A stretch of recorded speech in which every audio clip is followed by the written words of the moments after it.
Hi friends, आपल्या सर्वांचे आमच्या युट्यूब चॅनल SM गायडन्स पॉईंटमध्ये पुन्हा एकदा स्वागत आहे. मित्रांनो, मागील व्हिडिओमध्ये आपण इयत्ता 8वीच्या पुस्तकाचे एकूण 1 ते 9 पाठ पाहिले होते. आज आपण 10 ते 19 पाठापर्यंत पूर्ण 8वीचं पुस्तक संपवणार आहोत. आणि जसं की तुम्ही थंबनेलमध्ये पाहिलं असेल, हा व्हिडिओ फार इम्पॉर्टंट आहे. कारण 2017 पासून जेव्हा आपली कंबाईन एक्झाम सुरू झाली, 2017, 18, 19 या 3 वर्षात या व्हिडिओमधले जवळपास 26 प्रश्न मला सापडले. या एकाच व्हिडिओमधले 26 प्रश्न, म्हणजे या 9 पाठावर 26 प्रश्न विचारले गेले आहेत. त्याच्यामुळे आपल्या कंबाईन एक्झामच्या दृष्टिकोनातून हा टॉपिक फार आवश्यक ठरतो. तसंच इतर स्पर्धा परीक्षेमध्ये सुद्धा फार आवश्यक असा व्हिडिओ आहे. कारण याच्यामध्ये झुलॉजी, बॉटनी आणि सोबतच फिजिक्स आणि केमिस्ट्री सगळे टॉपिक इन्क्लूड आहे या 9 पाठांमध्ये. त्याच्यामुळे व्हिडिओ शेवटपर्यंत पहा, फार इम्पॉर्टंट आहे. चॅनलवर नवीन आला असाल चॅनल सबस्क्राईब करून घ्या, बेल आयकॉनला क्लिक करा, जेणेकरून येणाऱ्या व्हिडिओचे नोटिफिकेशन तुमच्यापर्यंत पोहोचत राहील. आणि मित्रांनो, व्हिडिओ आवडला असेल तर लाईक करणे विसरू नका आणि आपल्या मित्रांपर्यंत सुद्धा शेअर करा. तर चला व्हिडिओची सुरुवात करूया.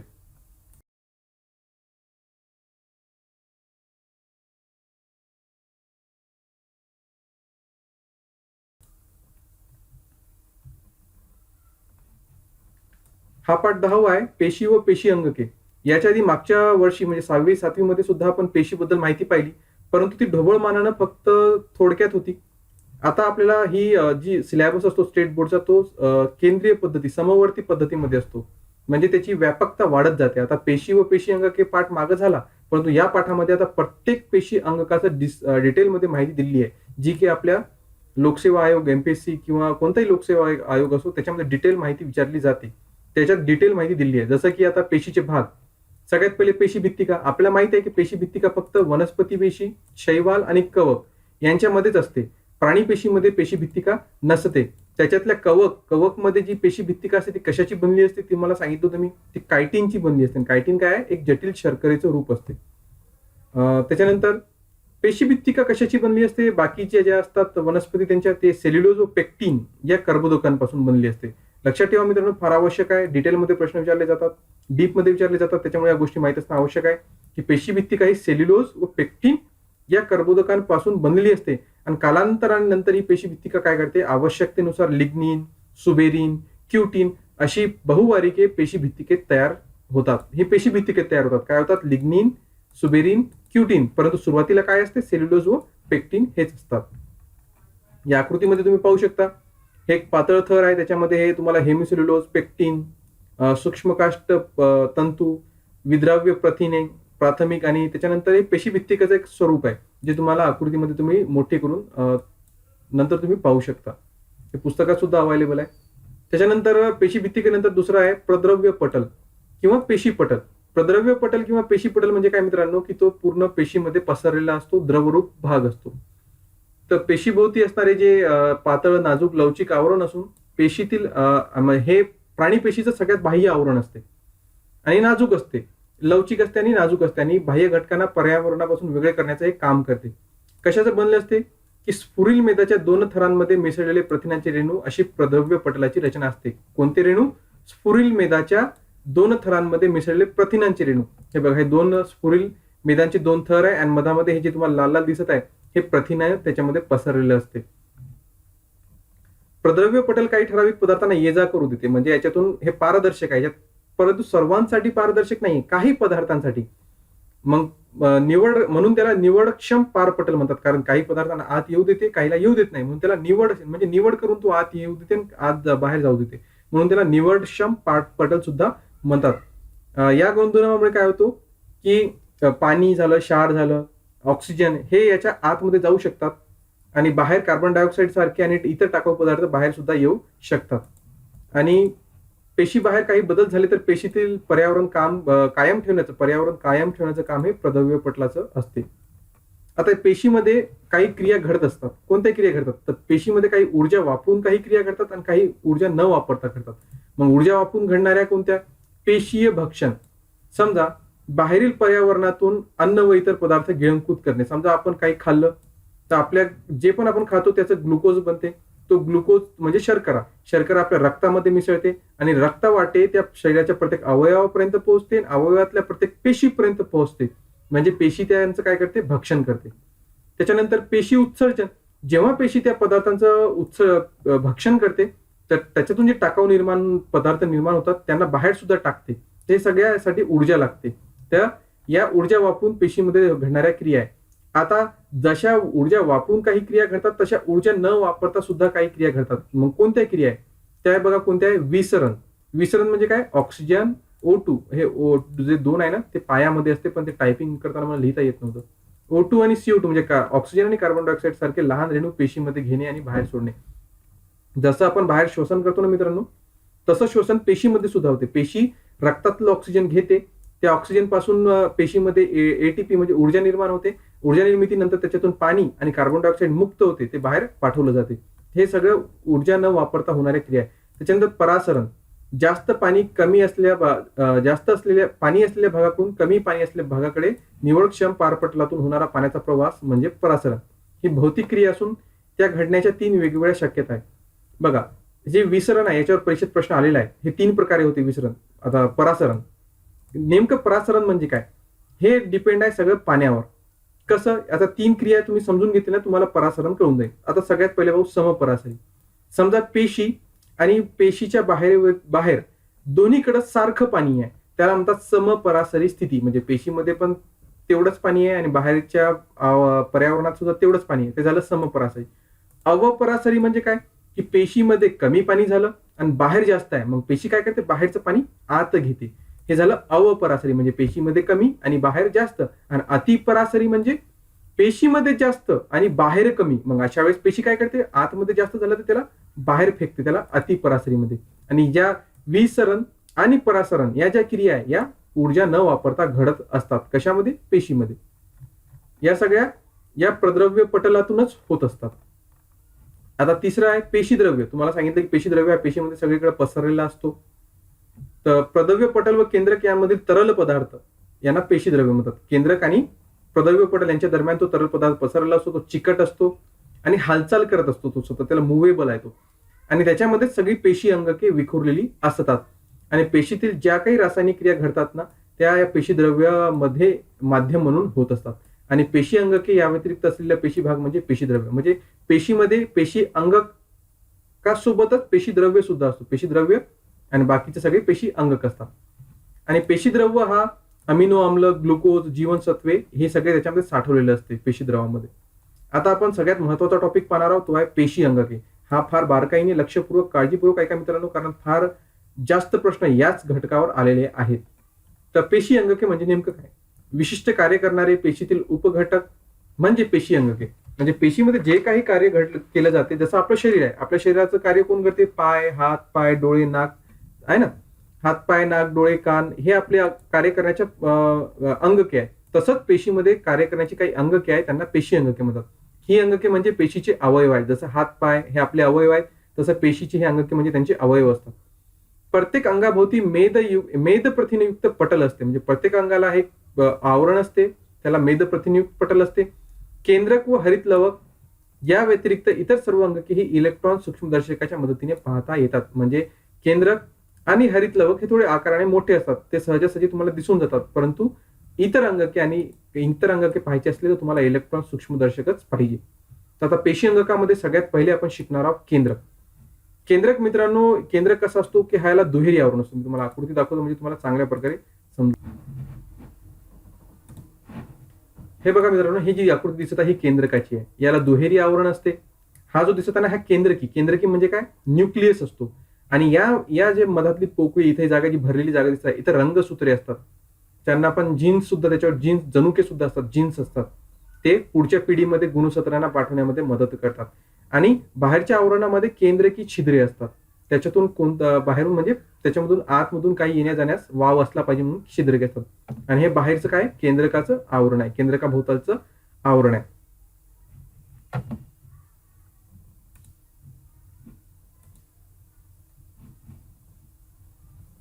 हे तुम्हाला सांगितलं मी, रंगसूत्राची जाळी असते. रंगसूत्र ही पातळ दोऱ्यासारखी असून पेशी विभाजनाच्या वेळी त्यांचे रूपांतर गुणसूत्रामध्ये होते. म्हणजे गुणसूत्रामध्ये रूपांतर कधी होते? यांचं रंगसूत्रांचं पेशी विभाजन जेव्हा होते त्यावेळेस यांचं गुणसूत्रामध्ये रूपांतर होते आणि गुणसूत्र पुढच्या पेशीमध्ये ट्रान्सफर केली जातात जनुकांच्या मार्फत. त्यांना जनुके म्हणतात. यांचं कार्य काय? केंद्रकाचं कार्य म्हणजे जसं कॉम्प्युटरचा सीपीयू असतो ना मित्रांनो, तसं हा पेशीचा केंद्रक त्या प्रकारे त्याचा सीपीयू असतो. जसा माणसाचा ब्रेन आहे तसा पेशीचा केंद्रक आहे. पेशीच्या सर्व चयापचय, व पेशी विभाजन यांवर नियंत्रण ठेवणे, जनुकांद्वारे अनुवांशिक गुणांचे संक्रमण पुढील पिढीकडे करणे, हे कोण करतो? हा केंद्रक करतो. त्याच्यानंतरचा अवयव आहे आंतरद्रव्य जालिका. तर आंतरद्रव्य जालिकेचं काम काय आहे की विविध पदार्थांचे वहन करणाऱ्या अंगाला आंतरद्रव्य जालिका, म्हणजे आतमध्ये विविध पदार्थांचं काही वहन करायची गरज पडते, तर ते काम आहे आंतरद्रव्य जालिकेचं.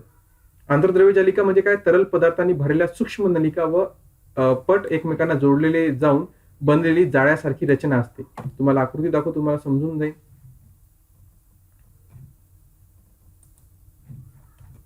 हे बघा मित्रांनो, हे जे आहे ना, हे तुम्हाला ही जी आकृती दिसत आहे ही आंतरद्रव्य जालिकेची आहे. याच्यामध्ये बघा, हे आंतरद्रव्य जालिका केंद्रक कुठं असतो? या ठिकाणी बघा, हे दिसत आहे इथं, या ठिकाणी केंद्रक असतो आणि त्याच्या आजूबाजूला सगळी आंतरद्रव्य जालिका असते. आणि काही आंतरद्रव्य जालिकेमध्ये काय असते मित्रांनो, की इथं रायबोझोम्स असतात. हे जे दाणे दाणे दिसत आहे ना तुम्हाला, त्याच्यामध्ये हे रायबोझोम्स आहे. तर याला जेव्हा असे रायबोझोम्स असतात, तिला खडबडीत आंतरद्रव्य जालिका म्हणतात. जर असे रायबोझोम्स असतील तर त्याला खडबडीत आंतरद्रव्य जालिका म्हणतात. याचं काम काय? तर हे पेशीला आधार देण्याचं काम करते, प्रथिनांचं वहन करते. पेशीमध्ये जे काही प्रथिने आहे त्यांचं वहन करणे, म्हणजे ज्या ठिकाणी प्रथिनांची आवश्यकता आहे त्यांना वहन करण्याचं काम हे करते. सोबतच पेशीला आधार सुद्धा हे देण्याचं काम करते. तसंच अन्न, हवा, पाणी यामार्फत शरीरात जे काही विषारी पदार्थ आलं असेल त्याला बाहेर टाकण्याचं काम सुद्धा ही आंतरद्रव्य जालिका करत राहते. हे याचं कार्य आहे. त्याच्यानंतर आहे गोल्गी काय? हा फार महत्वाचा टॉपिक आहे मित्रांनो. गोल्गी काय किंवा गोल्गी संकुल. एकमेकांना समांतर असलेल्या 5 ते 8 चपट्या पोकळ अशा गोल्गी संकुल तयार झालेला आहे. बघा, हे तुम्हाला दिसत आहे आकृती. हे गोल्गी काय आहे? याच्यात काय असते? हे बघा, हे नवजात पिटिका, स्त्रावी पिटिका, आतमध्ये येणारे वहनाच्या पिटिका, अवकाशिका, कुंड. तर होते काय मित्रांनो, की 5 ते 8 चपट्या एकमेकावर रचलेल्या थर तुम्हाला दिसत असत आहे ना, यांना गोल्गी संकुल म्हणतात. हे एकमेकावर जे रचलेले आहे असे आडवे पट्टे, यांना गोल्गी संकुल म्हणतात. आणि या कोशांना कुंड सुद्धा म्हणतात. आणि कुंडमध्ये काय असते? आणि कुंडामध्ये काय असते की वेगवेगळ्या प्रकारची विकरे भरलेली असतात. आणि आंतरद्रव्य जालिकेकडून जे काही प्रथिने येतात ती गोलीय पिटिकांमध्ये बंदिस्त होतात. हे बघा, हे दिसत आहे तुम्हाला, नवजात पिटिका, गोलीय पिटिका.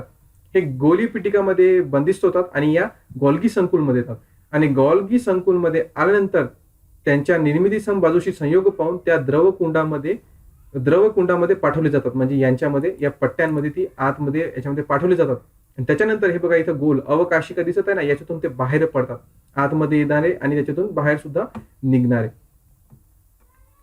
आणि गोल्गी संकुलाच्या बाहेर परिपक्व बाजूने बाहेर पडतात.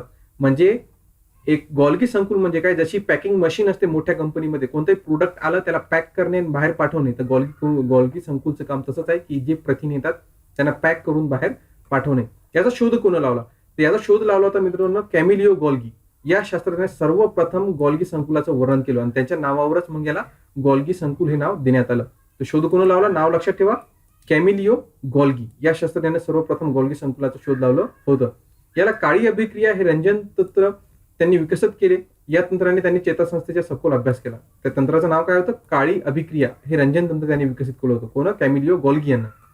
आणि चेतासंस्थेची रचना या अभ्यासासाठी सॅन्टियागो कॉजल या शास्त्रज्ञाबरोबर त्यांना 1906 साली नोबेल पारितोषिक सुद्धा देण्यात आलं. म्हणजे इतकी मोठी ही शोध होता या चेतासंस्थेची रचना. याच्यासाठी त्यांचे जे सोबती होते सॅन्टियागो काजल, यांच्यासोबत त्यांना 1906 सालचं नोबेल पारितोषिक सुद्धा देण्यात आलेलं आहे.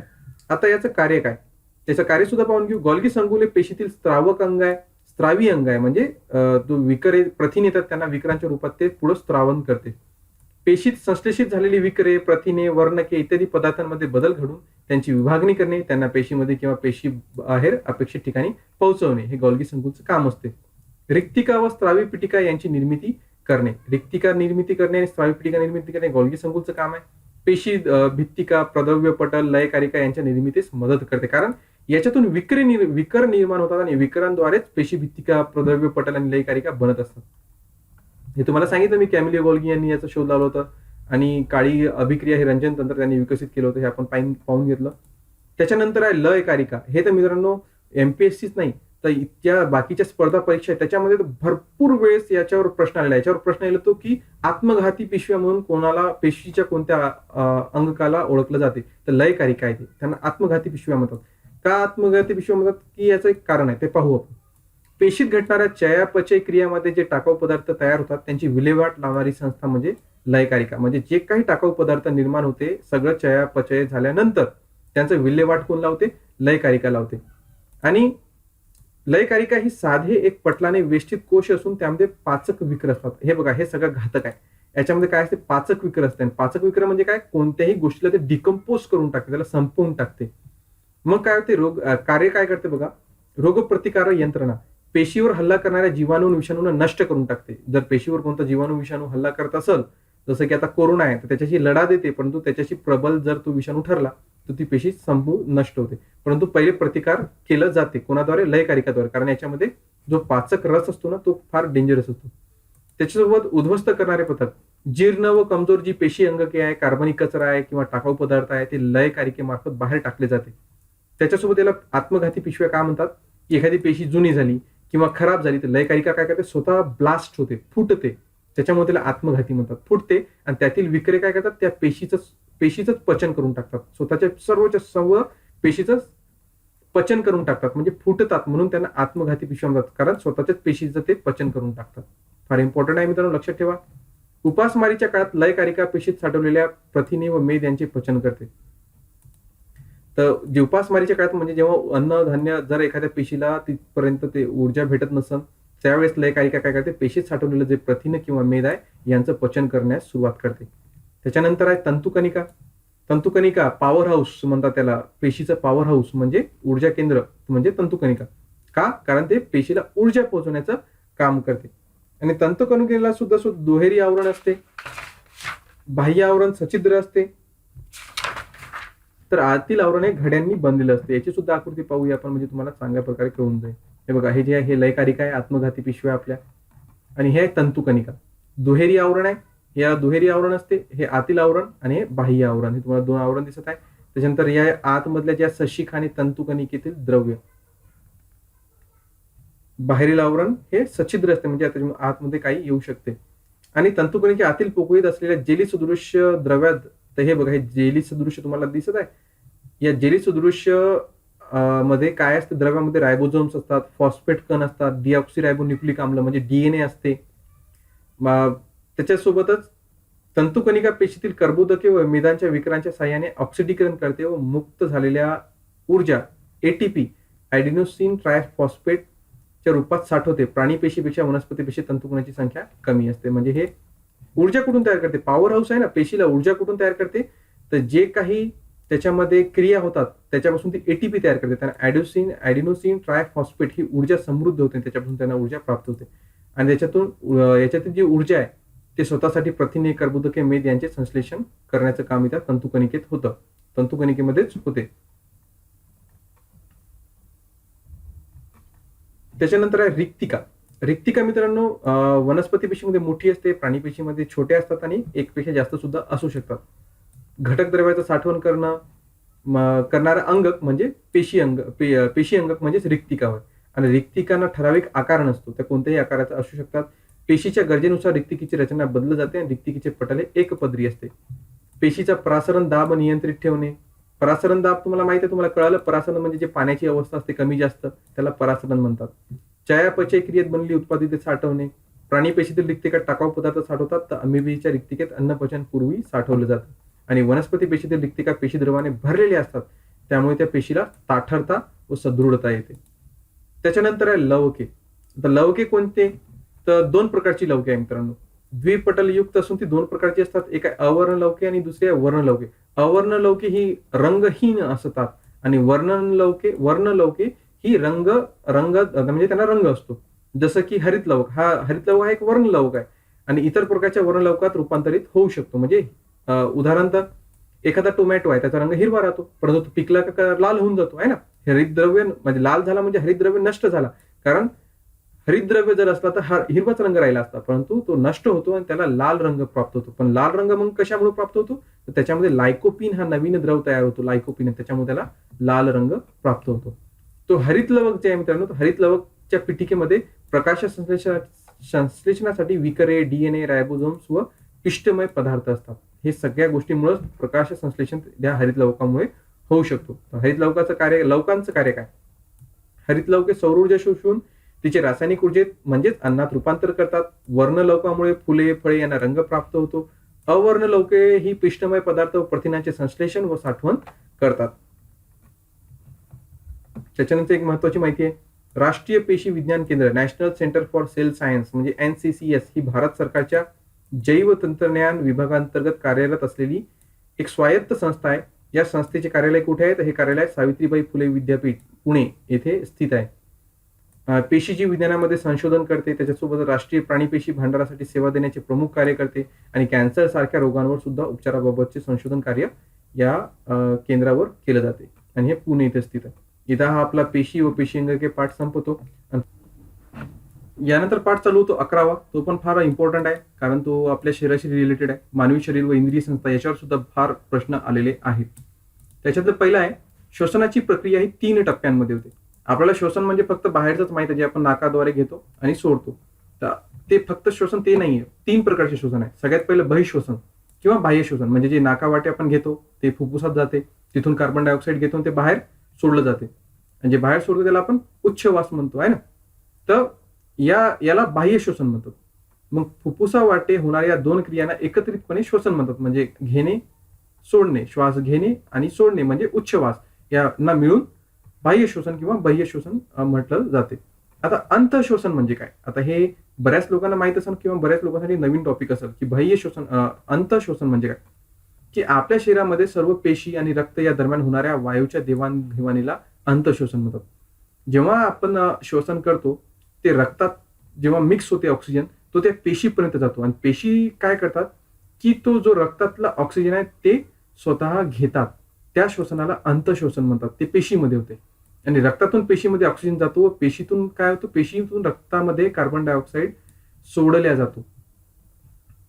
म्हणजे बघा, श्वसनाची क्रिया 2 प्रकारे होते, एक तर घेणे आणि सोडणे, ऑक्सिजन घेणे आणि कार्बन डायऑक्साईड सोडणे. तर पेशी रक्तातून कार्बन डायऑक्साईड घेतात आणि पेशीतलं कार्बन डायऑक्साईड सोडतात, ऑक्सिजन घेतात आणि कार्बन डायऑक्साईड सोडतात. हे अंतःश्वसन. आणि तिसरं आहे पेशी श्वसन.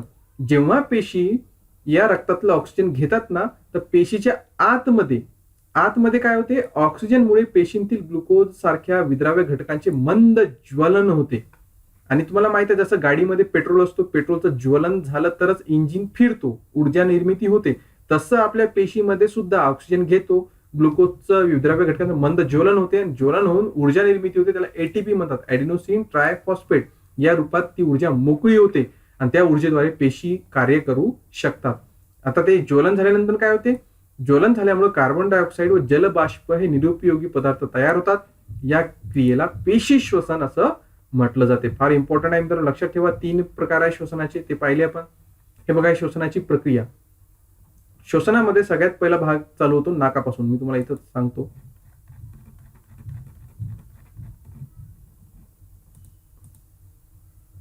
हे बघा, या आकृतीमध्ये तुम्ही पाहू शकता ही श्वसनाची क्रिया.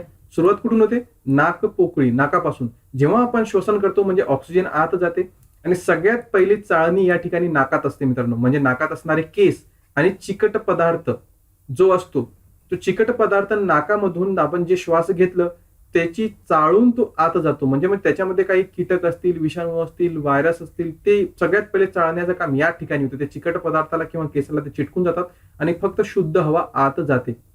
त्याच्यानंतर आत गेल्यानंतर बघा मित्रांनो, इथं घसा असतो. इथं घसा आणि श्वासनलिका तुम्हाला समोरासमोर दिसत दोन्ही ठिकाणी आहे ना. तर या ठिकाणी मित्रांनो नाही का एक झडप असते श्वासनलिकेला. ती झडप काय करते, जेव्हा आपण खातो किंवा पाणी पितो ना, तेव्हा ती झडप बंद राहते. त्याने बंद असल्यामुळे काय होते की जे अन्न पदार्थ आहे ते त्या श्वसननलिकेत जात नाहीत. परंतु जेव्हा श्वसन करतो तेव्हा ती झडप उघडून जाते, त्याच्यामुळे हवा सहजपणे आत बाहेर जाऊ शकतो. आणि या ठिकाणी आपली श्वसननलिका आणि अन्ननलिका जोडल्या जातात. आणि या वरच्या ठिकाणी इथं स्वरयंत्र असतो, म्हणजे तो घसा आहे आपला. त्या घशामध्येच आपला काय असतो, स्वरयंत्र असतो. त्याच्यामुळे आपण जे घसा आहे तो इथं फुगीर दिसतो आपल्याला. आपण काही खाल्लं पिल्लं तर तो वरी खाली होतो. त्याच्या खाली मग श्वसननलिका इथं वेगळी झाली आणि या ठिकाणी तिथे 2 फाटे फुटतात आणि ते 2 फाटे त्या 2 फुफ्फुसांना जाऊन मिळतात, राईट आणि लेफ्ट साईडला. आणि खाली याच्या श्वासपटल असते. या ठिकाणी श्वासपटलाचं काम काय, की श्वासपटल काय करतो मित्रांनो, की वरी खाली जे आपलं छाती बघा श्वास घेताना वरी खाली होतो, तर या श्वासपटलामुळं ते वरी खाली होत राहते. आता इथं पाहूया आपण फुफ्फुसे. श्वासनलिका मी तुम्हाला सांगितली. आता फुफ्फुसेची थोडं आपल्याला विस्तृत माहिती पाहणं फार आवश्यक आहे. फुफ्फुसे मित्रांनो हे स्पंज सारखी असतात. ही जी फुफ्फुसे आहे ना, 2 दिसत आहे तुम्हाला इथं, तर ही स्पंज सारखी असतात. म्हणजे ते दबतात आणि प्रसरण सुद्धा, आकुंचन आणि प्रसरण सुद्धा पावतात श्वासाबरोबर. कशाची बनली असतात? ती वायुकोशाची बनली असते. बघा वायुकोश दिसत आहे तुम्हाला. हे असे असंख्य प्रमाणात, अनंत प्रमाणात त्याच्यामध्ये वायुकोश असतात. त्याच्यापासून ती बनली असते. आणि यांना फुफ्फुसांना जो बाहेरील आवरण आहे त्याला फुफ्फुसावरण म्हणतात. हे सुद्धा परीक्षेत विचारतात, लक्षात ठेवा. प्ल्युरा किंवा फुफ्फुसावरण त्याला म्हटलं जाते. आणि जे लहान लहान कप्पे आहे ना, वायुकोश म्हणतात. आता वायुकोश आणि हे असंख्य प्रमाणात असते. आणि यांच्या भोवती काय असते? वायुकोशांच्या भोवती मित्रांनो केशवाहिन्यांची अत्यंत दाट जाळं असते. हे बघा, हे आता हे तुम्हाला अजून बारीक करून दाखवू. हा बघा, एक वायुकोश आहे फक्त, आहे ना, एक वायुकोश आहे. हे जे बाहेरची तुम्हाला पट्टी दिसत आहे ना, ते केशवाहिनी आहे. या ठिकाणी वायुकोश काय करतात? आपण घेतलेलं ऑक्सिजन आत आलं. आता तुम्ही म्हणसाल हे ऑक्सिजन जाते कुठं? हे ऑक्सिजन वायुकोशात आलं की जे केशवाहिनी आहे याच्यामधून रक्त वाहत असते. याच्यात आरबीसी असतात, तांबड्या पेशी, रक्तातील तांबड्या पेशी. आणि रक्तातील तांबड्या पेशीमध्ये काय असते? लोह असते. आणि लोह काय करतो? हा ऑक्सिजनला ओढून घेतो. कुठून? या वायुकोशातून हा लोह, रक्त तो वायुकोशातील ऑक्सिजन ओढून घेतो. कारण हे जे वायुकोशाचा जो हे पटल आहे ना, हा सछिद्र असतो, त्याच्यातून आरपार ऑक्सिजन जाऊ शकतो. तो ओढून घेतो. तो ऑक्सिजन त्या रक्तात मिसळलं जाते. रक्त काय करते? मग शरीराच्या इतर भागांपर्यंत पोहोचवते. नंतर काय होते की या रक्तामध्ये ऑक्सिजन तर रक्ताने घेतलं, पण याच्यामध्ये कार्बन डायऑक्साईड पण असते. मग या रक्तातलं कार्बन डायऑक्साईड या वायुकोशामध्ये जाते आणि तो बाहेर टाकल्या जाते. या प्रकारे आपल्या श्वसनाची क्रिया चालू राहते. देणं घेणं इथं चालू राहते. अपेक्षा करतो तुम्हाला इथं तुम्हाला कळालं असेल कशा प्रकारे आपली श्वसनाची क्रिया चालते. ऑक्सिजन येते वायुकोशात, ते रक्तात जाते, रक्तातलं कार्बन डायऑक्साईड वायुकोशात जाते आणि ते बाहेर फेकलं जाते. हे रक्त कसं काय घेते? कारण त्याच्यामध्ये आरबीसी असतात, रक्तातल्या तांबड्या रक्तपेशी, त्याच्यामध्ये लोह असते, ते त्याच्यामुळे ते सगळं क्रिया चालू राहते.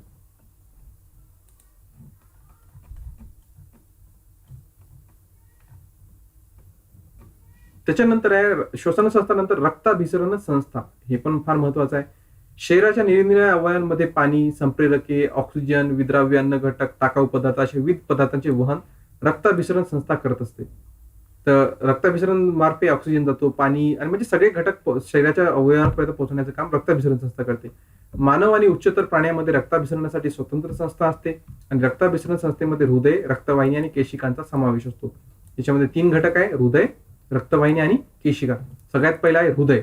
सगळ्यात मोस्ट इम्पॉर्टंट असतो हृदय, जो एका पंप सारखा आहे. तो पंप करूनच रक्त सगळीकडे पोहोचवण्याचं काम करतो. हे सगळे नावं याच्यात दिलेली आहे, आकृतीवरून तुम्ही वाचू शकता. फार इम्पॉर्टंट आहे.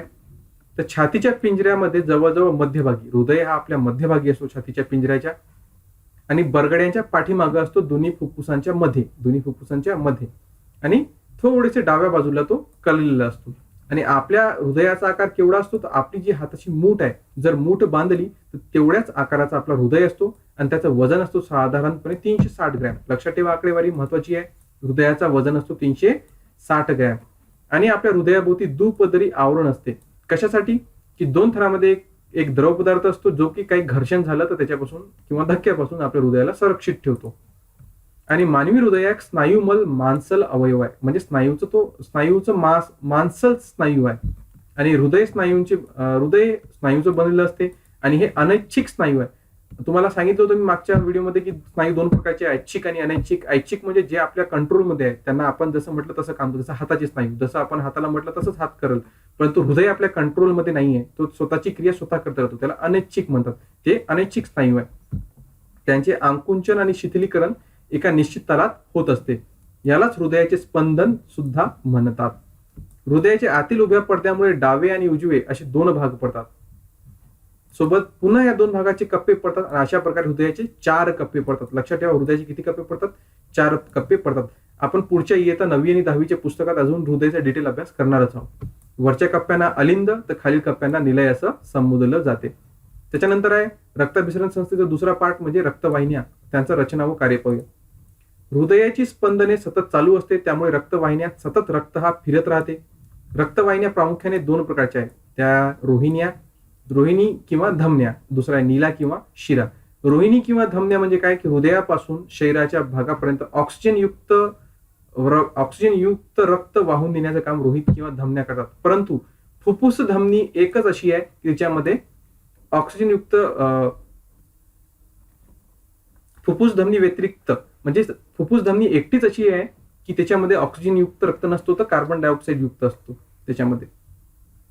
आणि याच्यामध्ये धमन्यांमध्ये किंवा रोहिण्यामध्ये यांची भित्तिका जाड असते आणि त्याच्या पोकळीमध्ये झडपा नसतात. शिरा काय करतात? शिरा याच्या ऑपोजिट काम. जसं रोहिणी किंवा धमन्या ऑक्सिजन युक्त रक्त नेतात तर नीला किंवा शिरा काय करतात? कार्बन डायऑक्साईड युक्त रक्त हृदयाकडे बाकीच्या अवयवाकडून हृदयाकडे नेण्याचं काम करतात. फक्त फुफ्फुस शिरा एक अशी आहे की ज्यामध्ये ऑक्सिजन युक्त रक्त असतो. म्हणजे फुफ्फुस शिरा आणि फुफ्फुस धमनी यांचं काम अपोजिट असते, लक्षात ठेवा. आणि विनाक्ष जती म्हणजे कार्बन डायऑक्साईड युक्त रक्त वाहून नेलं जाते. आणि ज्या याच्या भित्तिका आहे त्या पातळ असतात आणि त्याच्यामध्ये पोकळीमध्ये झडपा असतात. त्याच्यानंतर केशवाहिन्या म्हणजे काय मित्रांनो, तुम्हाला आकृतीद्वारे चांगल्या प्रकारे समजू शकते. हे बघा, हे धमनी आणि ही नीला किंवा रोहिणी यांचे फाटे फुटून बारीक असे दोऱ्यासारखे त्यांचा विस्तार होतो. यांनाच केशवाहिन्या म्हटलं जाते. आणि शरीराच्या प्रत्येक अवयवामध्ये यांचं जाळं पसरलेलं राहते या केशवाहिन्यांचं. त्या लहान लहान केसासारख्या दिसतात म्हणून त्यांना केशिका हे नाव देण्यात आलं. केशिकांच्या भित्तिका अत्यंत बारीक, एकसरी आणि पातळ असतात. त्यामुळे केशिका आणि पेशी यांच्या दरम्यान पदार्थाची देवाणघेवाण सुलभ होते. या देवाणघेवाणीतील ऑक्सिजन, अन्न घटक, संप्रेरके, जीवनसत्वे हे प्रेषित मिळतात. तर पेशीतील टाकाऊ पदार्थ रक्तात येतात आणि केशिका एकमेकांना जोडल्या जाऊन जास्त व्यासाच्या वाहिन्या तयार होतात. त्यांनाच आपण शिरा म्हणतो. म्हणजे पहिले धमन्यापासून बारीक बारीक जाळे निघाले, त्याच्यानंतर ते पुन्हा एकत्र येतात, मोठे होतात आणि शिरा बनतात. आणि प्रत्येक अवयवामध्ये याचं जाळं पसरलं असतं. 1628 साली विलियम हार्वे या ब्रिटिश डॉक्टराने शरीरातील रक्ताभिसरण कसे होते याचे वर्णन केले. बघा, फार इम्पॉर्टंट. रक्ताभिसरण कसं होते कोणाला सांगितलं? विलियम हार्वे या ब्रिटिश डॉक्टरनं. आपले हृदय म्हणजे स्नायू पंप असून या पंपाद्वारे आपल्या शरीरात रक्ताभिसरण केले जाते असा सिद्धांत त्यांनी मांडला. आणि रक्तवाहिन्यांमध्ये झडपाचे काम कसे चालते हे हार्वे यांनी शोधून काढलं. विलियम हार्वे नाव लक्षात ठेवा. 1628 मध्ये त्यांनी शोध लावला होता. सामान्यपणे निरोगी मानवाच्या हृदयाचे दर मिनिटात 72 ठोके पडतात, आपल्याला माहित आहे. लहान बालकाच्या हृदयाचे ठोके संख्या जास्त असते. आणि हृदयाचे ठोके पडत असताना 2 प्रकारचा आवाज येतो. यातील एका आवाजाला लब्ब असं म्हटलं जाते तर दुसरा जो आवाज आहे त्याला डब्ब असं म्हणतात. लब्ब डब्ब ही प्रक्रिया सतत चालू असते. हृदय प्रत्येक ठोक्याला सुमारे 75 मिलीलिटर रक्त ढकलते. इम्पॉर्टंट आहे आकडेवारी, लक्षात ठेवा. प्रत्येक ठोक्याला 75 मिलीलिटर रक्त हा ढकललं जाते. तो एका प्रकारचा पंप आहे. जसं पाण्याचा पंप पाणी ढकलतो तसं आपला जो हृदय आहे तो रक्त ढकलतो. प्रत्येक ठोक्याला 75 मिलीलिटर. आता रक्त हा लाल रंगाचा एक प्रवाही पदार्थ आहे आणि ती एक संयोगी उती आहे. ती काय? संयोगी उती आहे. आणि ऑक्सिजन युक्त रक्ताचा रंग लाल भडक असतो आणि त्याची चव खारट असते. जो ऑक्सिजन युक्त रक्त त्याचा रंग लाल राहील आणि त्याची चव ही खारट राहते. आणि त्याचा सामू म्हणजे पीएच हा 7.4 असतो. इम्पॉर्टंट आहे, लक्षात ठेवा. रक्त 2 प्रमुख घटकांनी बनलेले आहे. एक आहे रक्त द्रव म्हणजे प्लाझ्मा आणि रक्त कणिका म्हणजे ब्लड कॉर्पस्कल्स आणि सेल्स. हा फार इम्पॉर्टंट आहे मित्रांनो आजच्या घडीला. कारण तुम्ही पाहिलं असेल की कोरोनाचा जो ट्रीटमेंट आहे, काही ठिकाणी कोरोनाच्या ट्रीटमेंट ह्या प्लाझ्मा थेरपीद्वारे होत आहे. मग हे प्लाझ्मा काय? प्लाझ्मा हा रक्ताचा भाग आहे. रक्तद्रव त्याला म्हटलं जातं. त्याच्यामध्ये काय असते? फिकट पिवळसर रंगाचा नितळ काहीसा आम्लारी धर्मी द्रव असतो. यात सुमारे 90 ते 92% पाणी असते, 6 ते 8% प्रथिने असते, 1 ते 2% असेंद्रिय क्षार व इतर घटक असतात. सोबतच अल्ब्युमिन संबंध शरीरभर पाणी विभागण्याचे काम करते. ग्लोब्युलिन्स संरक्षणाचे काम करतात. फायब्रिनोजेन प्रोथिम्बिन्स रक्त गोठण्याच्या क्रियेत मदत करतात. आणि असेंद्रिय आयने म्हणजे कॅल्शियम, सोडियम, पोटॅशियम हे चेता आणि स्नायू कार्याचे नियंत्रण ठेवतात. हे सगळे या प्लाझ्मामध्ये असते. इम्पॉर्टंट याच्यासाठी आहे की याचं नाव सध्या फार गाजत आहे, प्लाझ्मा थेरपी. मग आयोग असे जे प्रश्न असतात, आता हा करंट अफेअर्सशी रिलेटेड आहे पण करंट अफेअर प्लस सायन्स म्हणून सुद्धा हा प्रश्न येऊ शकतो की प्लाझ्मामध्ये काय काय असते. हे फार आवश्यक आहे, लक्षात ठेवा. दुसरं घटक कोणता? रक्तकणिका किंवा रक्तपेशी. याच्यामध्ये रोहित रक्तपेशी, श्वेत रक्तकणिका आणि त्यांचे कार्य आणि रक्तपिट्टिका या असतात. त्यांची संख्या, त्यांचं कार्य हे दिलेलं आहे. तुम्ही हे सगळं चार्ट वाचू शकता किंवा पीडीएफ मी दिल्यानंतर तुम्ही विस्तृतपणे त्याचा अभ्यास करू शकता. त्याच्यानंतर मानवी रक्तगट. कशावरून ठरते मानवी रक्तगट? तर ते प्रतिजीन आणि प्रतिपिंडे या 2 प्रथिनांवर आधारित हा आपले गट पडलेले आहे. कशावर आधारित? प्रतिजन आणि प्रतिपिंडे या 2 प्रथिनांवर आधारित आपले वेगळे गट ठरतात. मग ते गट कोणते? ए बी आणि ओ असे 4 प्रमुख गट. आणि त्यांचे मग उपगट कोणते? मग ते RH म्हणजे रिसर्चवर आधारित आहे. रिसर्चवर आधारित म्हणजे पॉझिटिव्ह व negative, RH positive, RH negative असे 2 प्रकार, म्हणजे एकूण 8 रक्तगट तयार होतात. म्हणजे ए निगेटिव्ह, बी निगेटिव्ह, त्याच्यानंतर AB positive, AB negative, O positive, O negative असे 8 रक्तगटाचे प्रकार पडतात. शरीरातील रक्ताची कमतरता भरून काढण्यासाठी ज्या व्यक्तीला बाहेरची रक्त दिले जाते याला म्हणजे रक्तदान करणे याला रक्तप्रदान सुद्धा म्हटलं जाते. ओ रक्तगटाला सर्वयोग्य दाता म्हणतात, तर AB रक्तगटाला सर्वयोग्य ग्राही म्हणतात. सोपा आहे, आपल्याला माहित आहे. रक्तदाब हृदयाच्या आकुंचन प्रसारणामुळे धमन्यांतील रक्त सारखे प्रवाहित ठेवले जाते. आकुंचनामुळे धमन्यांच्या भिंतीवर रक्ताचा दाब पडतो, त्यास रक्तदाब म्हणतात. शरीराच्या सर्व भाग रक्त पोहोचण्यासाठी रक्तदाब आवश्यक असतो. आणि हृदयाच्या आकुंचनाच्या वेळी जो दाब नोंदवला जातो त्यास सिस्टोलिक दाब, म्हणजे आकुंचनाच्या वेळी सिस्टोलिक दाब आणि प्रसारणाच्या वेळी त्याला डायस्टोलिक दाब म्हटलं जाते. निरोगी माणसाचा रक्तदाब हा 120 ते 80 mmHg ते 139 ते 89 मर्क्युरीच्या पाऱ्याच्या स्तंभाएवढा असतो. आणि तो मोजण्यासाठी स्पिग्मोमॅनोमीटर या नावाचं यंत्र वापरलं जाते. ज्यांना ब्लड प्रेशर मोजतात ते डॉक्टर जवळ असतो, स्पिग्मोमॅनोमीटर. आणि जेव्हा रक्तदान कोणी करते तर एका वेळी एका व्यक्ती 350 ml 350 ml रक्त दिलं जाते. जी बॉटल असते ना रक्ताची ती 350 ml ची असते. आणि आपल्या शरीरात ते 24 तासात रक्ताच्या तरल भागाची पूर्ती सुद्धा होऊन जाते. त्याच्यानंतर A, B आणि O या रक्तगटाचा शोध 1960 साली डॉक्टर कार्ल लँडस्टायनर यांनी लावला. त्यासाठी त्यांना 1930 सालचं नोबेल पारितोषिक सुद्धा देण्यात आलेलं आहे. A, B आणि O या रक्तगटाचा शोध कोणी लावला? Carl Landsteiner. 1930 मध्ये यासाठी त्यांना नोबेल पारितोषिक देण्यात आलं. आणि फक्त AB या रक्तगटाचा शोध डिकोस्टोला आणि स्टर्लिंग यांनी 1902 मध्ये लावला. AB या रक्तगटाचा शोध. जे रक्तशास्त्राचा अभ्यास केला जाते त्या जी शाखा आहे तिला हिमॅटॉलॉजी, रक्तशास्त्र शाखा सुद्धा म्हटलं जाते, हिमॅटॉलॉजी.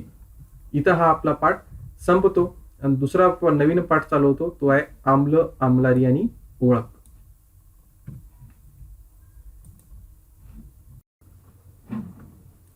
आता 12वा पाठ चालू होतो, ज्याचं नाव आहे आम्ल आणि आम्लारी. हा केमिस्ट्रीशी निगडीत पाठ आहे. याच्यावर सुद्धा प्रश्न आलेले आहेत. आंबट चव देणाऱ्या संयुगांना आम्ल असे म्हणतात. म्हणजे आम्लाची चव ही आंबट असते, संयुग असतात. आम्ल पाण्यात विद्राव्य असतात व ते शरणकारकही असतात. पाण्यात मिसळतात आणि शरणकारकही असतात. प्राणी आणि वनस्पतीमध्ये सुद्धा आम्ले असतात.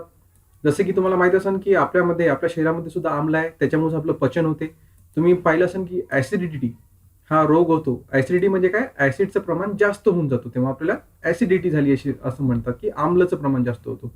खाद्यपदार्थांमध्ये असणाऱ्या आम्लांना नैसर्गिक आम्ल किंवा सेंद्रिय आम्ल असेही म्हणतात. जसं की चिंच, संत्रे यांच्यामध्ये सुद्धा आम्ल असते, त्यांना नैसर्गिक आम्ल किंवा सेंद्रिय आम्ल असं म्हटलं जाते.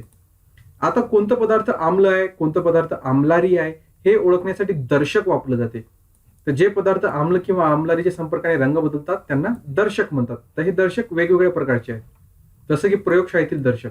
प्रयोगशाळेत मुख्यत्वे लिटमस कागदचा वापर केला जातो. तुम्ही 8व्या-9व्या वर्गात असताना तुम्ही अभ्यासलं असेल, लिटमस कागद याचा वापरही केला असेल. कागदासारखा असतो. कशाचा बनतो? हा कागद लायकेन म्हणजे दगडफूल नावाच्या वनस्पतीच्या अर्कापासून तयार केला जातो. दगडफूल नावाचं वनस्पती ज्याला लायकेन म्हणतात त्याच्या अर्कापासून तयार होतो. तो तांबडा किंवा निळ्या रंगाचा असतो. निळा लिटमस आम्लात बुडवल्यावर तांबडा होतो आणि तांबडा लिटमस कागद आम्लारीमुळे निळा होतो. बघा, रंग बदलतो. निळा लिटमस आम्लात बुडवला तर तांबडा होतो आणि तांबडा लिटमस जर आम्लारीमध्ये बुडवला तर निळा होऊन जातो. त्याचप्रमाणे दुसरे काही दर्शक आहेत जसे की फिनॉल्फथायलीन, मिथिल ऑरेंज व मिथिल रेड हे दर्शक द्रावण स्वरूपात प्रयोगशाळेत वापरले जातात. ज्यांचं 11वी-12वी मध्ये सायन्स होतं त्यांना माहित असेल. हे प्रॅक्टिकल करताना हे सगळ्यांनी वापरलेलं आहे. फिनॉल्फथायलीन, मिथिल ऑरेंज, मिथिल रेड हे द्रव रूपात असणारे दर्शक आहेत. मिथिल ऑरेंज हा दर्शक आम्लामध्ये गुलाबी तर आम्लारीमध्ये पिवळा होतो. फिनॉल्फथायलीन आम्लामध्ये रंगहीन व आम्लारीमध्ये गुलाबी असतो. वैश्विक दर्शक हे द्रावण रूपात असणारे दर्शक आम्लारीच्या संपर्कात आल्यावर वेगवेगळे रंग दाखवितात. जसं बघा हे दाखवलेलं आहे. दर्शकाचं नाव दिलेलं आहे. दर्शकाचा मूळ रंग कसा असतो आणि आम्लात टाकल्यानंतर काय होते, आम्लारीमध्ये टाकलं काय होतं. जसं लिटमस कागद मूळ रंग निळा असतो, आम्लामध्ये तांबडा होतो आणि आम्लारीत निळाच राहतो. त्याच्यानंतर लिटमस कागद कोणता? तांबडा लिटमस. हा तांबडा लिटमस मूळ रंग तांबडा, आम्लामध्ये तांबडाच राहतो आणि आम्लारीमध्ये निळा होऊन जातो. आता हे द्रव रूपातील दर्शक मिथिल ऑरेंज मूळ रंग नारंगी, आम्लामध्ये गुलाबी होतो आणि आम्लारीमध्ये पिवळा होतो. फिनॉल्फथायलीन रंगहीन आहे, आम्लामध्ये पण रंगहीन राहतो परंतु आम्लारीमध्ये गुलाबी होतो. आणि शेवटी मिथिल रेड तांबडा रंग आहे आणि आम्लामध्ये तांबडाच राहतो परंतु आम्लारीमध्ये पिवळा होतो. आता काही नैसर्गिक पदार्थ त्याच्यामध्ये असणारे बघा आम्ल कोणते आहे ते सांगितलं. जसं व्हिनेगरमध्ये ऍसिटिक आम्ल असतो, संत्र्यामध्ये ऍस्कॉर्बिक आम्ल असतो, चिंचमध्ये टार्टारिक आम्ल, टोमॅटोमध्ये ऑक्झॅलिक आम्ल, दह्यामध्ये लॅक्टिक आम्ल आणि लिंबूमध्ये सायट्रिक आम्ल. हे फार आवश्यक आहे मित्रांनो. ज्या इतर स्पर्धा परीक्षा होतात त्याच्यामध्ये तर हमखास या प्रकारचे प्रश्न विचारले जातात. हे सगळेचे सगळे माहीत असणे आपल्याला फार आवश्यक आहेत. त्याच्यानंतर आम्लाचे काही गुणधर्म सांगितले. आम्लाची चव आंबट असते, ते आताच पाहिलं आपण. तसंच हे महत्वाचं गुणधर्म, आम्लाच्या रेणूत हायड्रोजन आयन हा मुख्य घटक असतो आणि आम्लारीमध्ये OH निगेटिव्ह असतात, आम्लामध्ये H पॉझिटिव्ह म्हणजे हायड्रोजन आयन असतात. आम्लाची धातूशी अभिक्रिया होऊन हायड्रोजनची निर्मिती होते. आम्लाची कार्बोनेटशी अभिक्रिया होऊन कार्बन डायऑक्साईड वायू मुक्त होतो आणि आम्लामुळे निळा लिटमस कागद हा तांबडा होतो, जे आताच पाहिलं. त्याच्यानंतर आहे आम्लारी. आम्लारी हा एक असा पदार्थ असतो ज्याचे पाण्यातील द्रावण हायड्रॉक्साईड आयन म्हणजे OH निगेटिव्ह उपलब्ध करून देतात. जसं काही आम्लारीची नावं सांगितली आहे. सोडियम हायड्रॉक्साईड किंवा कॉस्टिक सोडा, सूत्र NaOH, उपयोग कपडे धुण्याच्या साबणामध्ये होतो. पोटॅशियम हायड्रॉक्साईड किंवा पोटॅश KOH, आंघोळीच्या साबणामध्ये शॅम्पूमध्ये उपयोग होतो. कॅल्शियम हायड्रॉक्साईड किंवा चुन्याची निळी CaOH/2, चुना किंवा रंगसफेदी करिता. Magnesium hydroxide, milk of magnesia MgOH/2, आम्ल विरोधक. हे जे आपल्या ऍसिडिटीच्या गोळ्या आहे, ऍसिडिटी झाल्यानंतर जे डॉक्टर लोक गोळ्या देतात ना, ते याच्यामध्ये आहे MgOH/2, आम्ल विरोधक औषध आहे. म्हणजे ऍसिड जास्त झालं की आम्लारीच्या गोळ्या देतात, त्याच्यामुळे ते न्यूट्रल होऊन जाते आणि उदासीन होऊन जाते. अमोनियम हायड्रॉक्साईड NH4OH, खते तयार करण्यासाठी याचा वापर केला जातो. आम्लारीची गुणधर्म, आम्लारीची चव कडवट असते. आम्ल आणि आम्लारी चव लक्षात ठेवा. त्याच्यानंतर त्यांचा स्पर्श गुळगुळीत असतो. आम्लारीमध्ये हायड्रॉक्साईड आयन म्हणजे OH निगेटिव्ह हा मुख्य घटक असतो. सामान्यतः धातूंचे ऑक्साईड आम्लारी धर्मी असतात. आपल्या जठरात हायड्रोक्लोरिक आम्ल HCl आम्ल असते, त्यामुळे अन्न पचन सुलभ होते. मात्र हे आम्ल गरजेपेक्षा जास्त झाले की आपण म्हणतो ऍसिडिटी झाली. म्हणून याचा उपाय म्हणून काय करतात, आम्लारी धर्म औषध म्हणजेच त्यामध्ये काय असते, मिल्क ऑफ मॅग्नेशिया MgOH/2, आताच तुम्हाला सांगितलं याचा समावेश असतो. असे जठरात असलेले अतिरिक्त आम्लाचे उदासीनीकरण म्हणजे आम्ल आम्लारी मिळाले की पाणी आणि क्षार निर्माण होतो, उदासीनीकरण होऊन जाते. आणि तसंच जमिनीचं पण आहे. जमिनीमध्ये जर जास्त झालं आम्ल तर काय करतात, हे आम्ल जमिनीत जास्त का होईल, कारण रासायनिक खतांचा जास्त वापर झाला की अतिवापरामुळे आम्लाचं प्रमाण वाढते. मग अशा जमिनीमध्ये काय करतात, आम्लधर्मी असते तेव्हा जमिनीत आम्लारी धर्मी चुनखडी किंवा चुन्याची निवळी यासारखी रसायने शेती तज्ञांच्या मार्गदर्शनाखाली मिसळतात. असे आम्लारी जमिनीत आम्लांचे उदासीनीकरण घडून आणतात. जसं शरीराचं आहे तसं शेतीचं सुद्धा आहे. त्याचं उदासीनीकरण घडून आणण्यासाठी चुनखडी व चुन्याची निवळी यासारखे आम्लारी धर्म पदार्थ जमिनीमध्ये मिसळले जाते. त्याच्यानंतरचा पार्ट आहे रासायनिक बदल व रासायनिक बंध. महत्वाचा टॉपिक आहे बघा. सुफेन पाणी, दुष्फेन पाणी. दुष्फेन पाणी म्हणजे नेमकं काय, दुष्फेन पाण्यात कॅल्शियम व मॅग्नेशियम क्लोराईड व सल्फेट हे क्षार विरघळलेले असतात. हे दुष्फेन पाणी सुफेन करण्यासाठी त्यात धुण्याचं सोड्याचे द्रावण घालतात. त्यामुळे रासायनिक अभिक्रिया होऊन कॅल्शियम व मॅग्नेशियमच्या अद्रावणीय कार्बोनेट क्षारांचा अवक्षेप होऊन तो बाहेर पडतो. म्हणजे दुष्फेन पाणी जर सुफेन करायचं असेल, दुष्फेन पाणी मचूळ असतो, पिण्याची चव नसते, मचूळ चव असते त्याची, कपडे धुण्यात त्याचा उपयोग होत नाही. मग त्याला सुफेन करण्यासाठी काय करतात, त्याला धुण्याचा सोडा त्याच्यामध्ये टाकलं जाते. रासायनिक बंध, इलेक्ट्रॉन अष्टक द्विक पूर्ण नसलेले अणू रासायनिक बंध तयार करतात. हे सगळ्यात महत्वाचं वाक्य आहे, लक्षात ठेवा.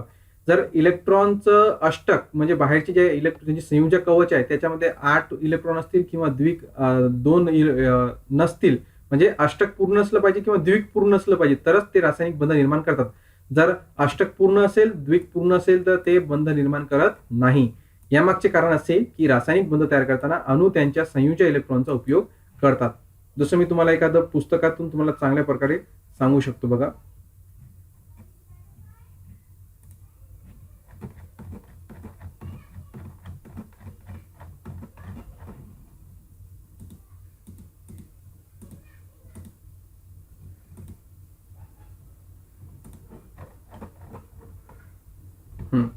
आता इथं बघा, हे सोडियमचा अणुअंग किती आहे, 11 इलेक्ट्रॉन असतात, 2 8 1.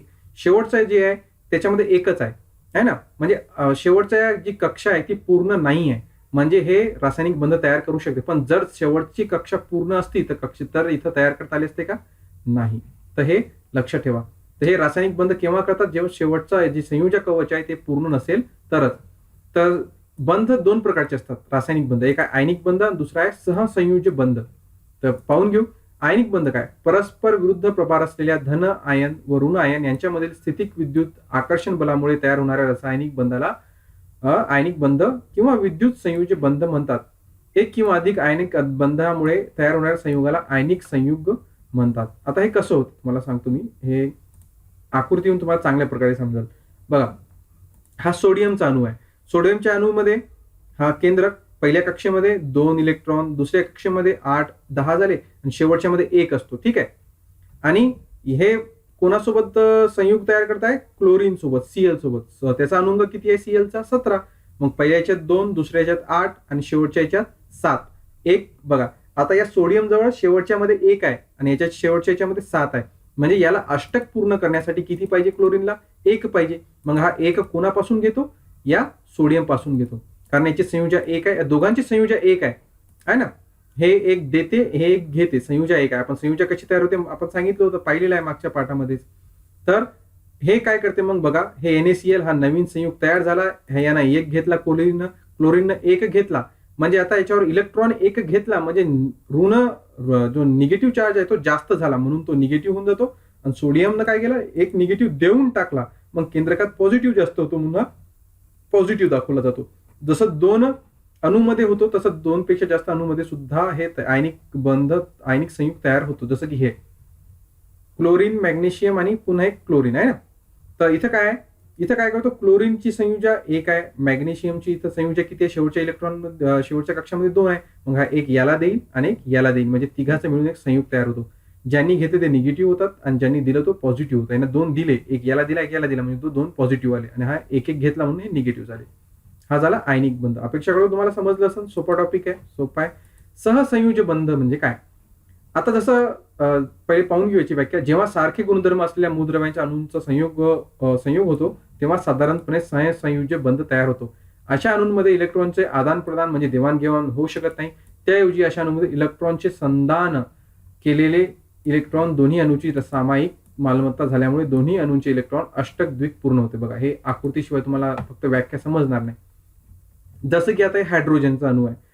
हायड्रोजनच्या अणूमध्ये फक्त एकच इलेक्ट्रॉन असतो. आता हायड्रोजनचं बघा, याच्यातही एक अणू, याच्यातही एक अणू. आपण पाहिलं की बस हे एक देईल किंवा घेईल, पण दोघांमध्ये एकच आहे. मग हे देऊ शकत नाही, घेऊ शकत नाही, आदान प्रदान होऊ शकत नाही. मग काय करतात? ते संधान करतात, शेअरिंग म्हणतात त्याला. संधान करतात म्हणजे बघा, दोघं एकमेकाला जोडतात, दोघं एकमेकाला देतात. बघा, यानं याला दिलं, यानं याला दिलं, मग दोघाजवळ 2 झाले, म्हणजे H2. या प्रकारे याला संधान म्हणतात. याला कोणतं बंध आहे? हा सहसंयुज रेणूची निर्मिती झाली. अजून कोणतं उदाहरण देता येईल? जसं H2O, ऑक्सिजन आहे ना, ऑक्सिजनचं अष्टक पूर्ण आहे. यांचंही शेवटचं एक आहे यांच्यामध्ये. मग हे काय करतात? शेअरिंग करतात. या ठिकाणी शेवटी याच्यात 6 असते ऑक्सिजनमध्ये, म्हणजे एक याचं घेते, एक याचं घेते, 8 होऊन जातात. बघा, या प्रकारे शेअरिंग केली जाते. आयनिक बंधामध्ये शेअरिंग नसते, एक तर देऊन टाकतात किंवा घेतात, परंतु सहसंयुजमध्ये शेअरिंग म्हणजे आपसात वाटतात. यानंतर 14वा पाठ आहे, ते आहे उष्णतेचे मापन व परिणाम. उष्णतेचे SI मधील एकक जूल आहे. एकक मित्रांनो, एकक फार आवश्यक आहे, लक्षात ठेवणं. याच्यावर सुद्धा प्रश्न येतात.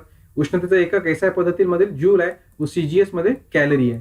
1 ग्राम पाण्याचे तापमान 1 डिग्री सेल्सिअसने वाढवण्यासाठी लागणारी ऊर्जा ही 1 कॅलरी ऊर्जा असते आणि 1 कॅलरी म्हणजे 4.18 जूल. त्याच्यानंतर उष्णतेचे स्त्रोत आहे. सगळ्यात पहिला आणि सगळ्यात महत्वाचा म्हणजे सूर्य. सूर्य हा पृथ्वीला मिळणाऱ्या उष्णतेचा सर्वात मोठा स्त्रोत आहे. सगळ्यात जास्त उष्णता आपल्याला सूर्यापासूनच भेटते. सूर्याच्या केंद्रामध्ये होणाऱ्या केंद्रकीय एकीकरणामुळे मोठ्या प्रमाणात ऊर्जा निर्मिती होते.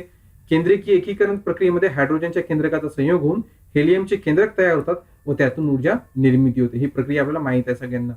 कॉम्पिटिटिव्ह एक्झाम करणाऱ्या आपल्या सगळ्यांना याबद्दल आयडिया असते की केंद्रकीय एकीकरण प्रक्रियेद्वारे हायड्रोजनच्या केंद्रकाचा संयोग होऊन हेलियमची केंद्रके तयार होतात. त्याच्यानंतर पृथ्वीच्या केंद्रातील तापमान अधिक असल्याने पृथ्वी देखील उष्णतेचा स्रोत आहे. पृथ्वीच्या केंद्रामध्ये मोठ्या प्रमाणात लावा आहे, त्याचं तापमान खूप असतो, त्याच्यापासून सुद्धा आपल्याला उष्णता भेटते. याला काय म्हणतात? भूऔष्णिक ऊर्जा म्हटलं जात आहे. त्याच्यानंतर रासायनिक ऊर्जा, लाकूड, कोळसा, पेट्रोल इत्यादी इंधनाच्या ज्वलनातून इंधनाची ऑक्सिजन बरोबर रासायनिक अभिक्रिया होऊन उष्णता मिळते. त्याच्यानंतर विद्युत ऊर्जा म्हणजे आपली इलेक्ट्रिसिटी पासून आपण हीटर, गीझर हे चालू करू शकतो. विजेची इस्त्री, आपल्याला ऊर्जा भेटते. वस्तूचे तापमान मोजण्यासाठी तापमापी वापरले जाते, तर वस्तूतील उष्णता मोजण्यासाठी कॅलरी मापी वापरले जाते. हे उपकरण हे लक्षात ठेवा की उष्णता मोजण्यासाठी कॅलरी मापी हे यंत्र वापरलं जाते. त्याच्यानंतर रेल्वेच्या रुळांना संलग्न ठेवता ठराविक अंतरावर त्यात थोडी फट ठेवली जाते, म्हणजेच तापमानातील बदल याप्रमाणे त्यांची लांबी किंवा लांबी कमी किंवा जास्त होण्यास वाव असतो. मित्रांनो, काय असते की कोणताही धातू असो, धातू, स्थायू, द्रव किंवा वायू, कोणताही अवस्थेतील पदार्थ असो, तो तापमानामुळे प्रसरण पावतो आणि तापमान कमी झालं की आकुंचन होतो. तसंच मग रेल्वेचे रूळ जर अखंड ठेवले असते तर काय झालं असतं, जर तापमान वाढला तर ते काय झालं, प्रसरण पावले असते. प्रसरण पाहून ते वेळे वाकडे झाले असते. म्हणून काय करतात, त्याच्यात थोडीशी 2 इंचाची फट ठेवतात, जेणे प्रसरण पावलं तर ते जी गॅप आहे दोन्हीचा तो भरून जातो आणि पुन्हा जेव्हा तापमान कमी झालं पुन्हा ते गॅप जसा तसा होऊन जातो. तर याचंच एक उदाहरण आहे. रेल्वेच्या रुळाप्रमाणे प्रसरणामुळे पुलाची लांबी वाढण्याची देखील शक्यता असते. डेन्मार्क मधील 18 किलोमीटर लांबीच्या द ग्रेट बेल्ट ब्रिज याची लांबी उन्हाळ्यात 4.7 मीटरने वाढते. का वाढते? कारण तो धातूचं बनलं आहे आणि तापमान वाढलं तर धातूचं प्रसरण पावते, त्याच्यामुळं त्याचं लांबी ही 4.7 मीटरनं काय होते, वाढून जाते. याच्यानंतरचा पार्ट आहे ध्वनी. तर हा सुद्धा महत्वाचा टॉपिक आहे मित्रांनो, ध्वनी. सगळ्यात पहिले ध्वनी तरंग. ध्वनी तरंग कसे निर्माण होतात हे एका काट्याद्वारे आपल्याला दाखवलेलं आहे.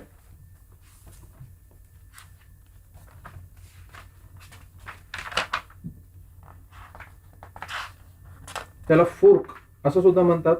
नादकाटा, मराठीत नादकाटा म्हणतात, इंग्लिशमध्ये त्याला फोर्क म्हणतात. बघा, हा सुरुवातीला कॉन्स्टंट आहे, दुसऱ्यामध्ये त्याला व्हायब्रेट झाला तर काय होते, इथं ध्वनी लहरी निर्माण होतात. ह्या ए या ठिकाणी तुम्हाला दिसत आहे ध्वनी लहरी. इथं जो गॅप आहे या अणूंमधला तो एकदम कमी झाला, कारण याच्यामध्ये हे अंतर जास्त झालं, ते इथं लहर तयार झाली. या जेव्हा जो गॅप भरून गेला याला म्हणतात संपीडन. या लहरीचा जो प्रकार आहे हा दाट भाग हा संपीडन आहे. आणि नंतर हा पुढं पुढं पुढं जात जातो, म्हणजे ए पासून बघा हा बी पर्यंत चालला गेला आणि इथं गॅप वाढलाय आता, याला विरलन म्हणतात. म्हणजे कंटिन्युअसली संपीडन विरलन ही प्रक्रिया ध्वनी लहरीमध्ये चालू राहते. म्हणजे नादकाट्याच्या भुजांच्या अशा प्रकारच्या अतिशय वेगाने होणाऱ्या नियतकालिक हालचालीमुळे हवेत काय होते, संपीडन व विरलन यांची मालिका निर्माण होते व नादकाट्यापासून दूरपर्यंत ती पसरत जाते. यालाच आपण ध्वनी तरंग, ध्वनी लहर किंवा ध्वनी तरंग असं म्हणतो. हे ध्वनी तरंग कानावर पडल्यास काय होतो, कानाचा पडदा सुद्धा कंपित होतो व त्याद्वारे विशिष्ट संदेश आपल्या मेंदूपर्यंत जातो आणि आपल्याला ध्वनी ऐकू आल्याचा भास होतो. ध्वनी प्रसारणासाठी माध्यमाची गरज असते. एक तर स्थायू, द्रव किंवा वायू, कोणतं तरी वायू माध्यम आवश्यक आहे. निर्वात पोकळीमध्ये ध्वनीचं वहन होऊ शकत नाही. एका सेकंदात हवेत निर्माण होणाऱ्या एकूण आवर्तनांची संख्या म्हणजे त्या ध्वनी तरंगांची वारंवारिता.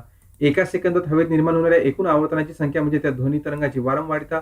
वारंवारिता हर्ट्झ या एककात मोजली जाते. लक्षात ठेवा, ध्वनीची वारंवारिता ही हर्ट्झ या एककात मोजली जाते. जर एका सेकंदात एक कंपन झालं तर त्या कंपनाची वारंवारिता 1 हर्ट्झ एवढी असते. जसं मध्य सप्तक, जे 7 सूर म्हणतो आपण, सा रे ग म प ध नि सा, या सप्तसुरांच्या वारंवारिता सुद्धा वेगवेगळ्या आहेत. बघा दिलेल्या आहेत, माहित असणं आवश्यक आहे मित्रांनो. स्पर्धा परीक्षेमध्ये विचारले जाऊ शकते. राज्यसेवेमध्ये तरी विचारणार नाही, पण अन्य स्पर्धा परीक्षेमध्ये यासारखे क्वेश्चन विचारतात. जसं सा याची वारंवारिता 256 हर्ट्झ, रे 280 हर्ट्झ, ग ची 312 हर्ट्झ, म ची 346 हर्ट्झ, प ची 384 हर्ट्झ, ध ची 426 हर्ट्झ आणि नी ची 480 हर्ट्झ. या सगळ्या सुरांच्या वारंवारिता सुद्धा वेगवेगळ्या आहेत. त्याच्यामुळेच मित्रांनो, सुरांचं मिळून जे गीत तयार होतं त्यांचा आवाजातील आपल्याला चढ उतार सुद्धा वेगळा भास होतो. मानवनिर्मित ध्वनी म्हणजे आपला आवाज कसा निघतो, आपली ध्वनी कशी निघते, तर स्वर यंत्र हे श्वासनलिकेच्या वरच्या बाजूच असते. आपल्या घशामध्ये बघा तुम्ही काही जेवताना किंवा पाणी पिताना आपला घशातला जो भाग आहे तो वर खाली होतो, फुगीर असा भाग असतो, तिथंच आपला स्वर यंत्र असते. त्यामध्ये 2 स्वरतंतू असतात. या स्वरतंतू मध्ये असलेल्या जागेतून हवा श्वासनलिकेत जाऊ शकते.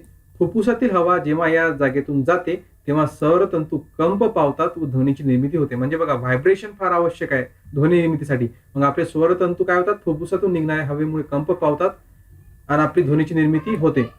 स्वरतंतूंना जोडलेला स्नायू या तंतूंवरील ताण कमी जास्त होऊ शकतो. जे स्वरतंतू आहे त्यांना स्नायूंनी जोडलेलं असते, त्याच्यावरून त्याचा ताण कमी जास्त होतो आणि त्याच्यामुळेच वेगवेगळ्या ध्वनी आपल्याला ऐकू येतो. स्वरतंतूवरील ताण वेगळा असल्यास निर्माण होणारा ध्वनी सुद्धा वेगळा असतो. जसं पुरुषांचा स्वरतंतू जवळपास 20 मिलीमीटर लांब असतो, तर स्त्रियांमध्ये त्याची लांबी 15 मिलीमीटर असते. लक्षात ठेवा, इम्पॉर्टंट आहे.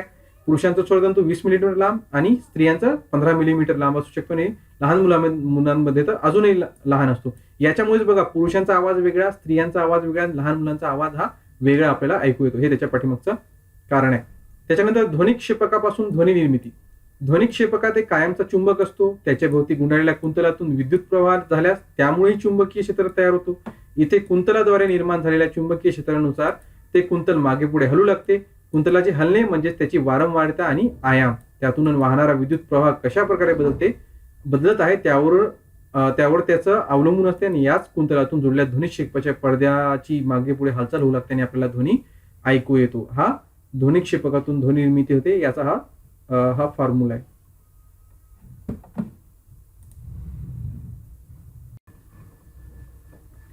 यानंतर पाठ चालू होतो पाठ 16 प्रकाशाचे परावर्तन. हा फिजिक्स मध्ये आता आपण आलो. याच्यावर सुद्धा प्रश्न आलेले आहेत 2017 ते 19 परीक्षेमध्ये. एखाद्या पृष्ठभागावर प्रकाश किरण पडले तर त्याची दिशा बदलते व ते परत फिरतात, याला प्रकाशाचे परावर्तन म्हणतात.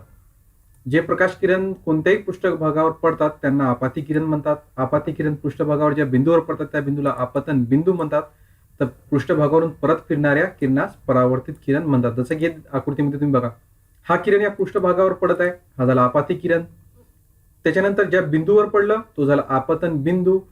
पुन्हा इथून पडून पुन्हा वापस फिरत आहे, परावर्तित होत आहे, त्याला म्हणतात परावर्तित किरण.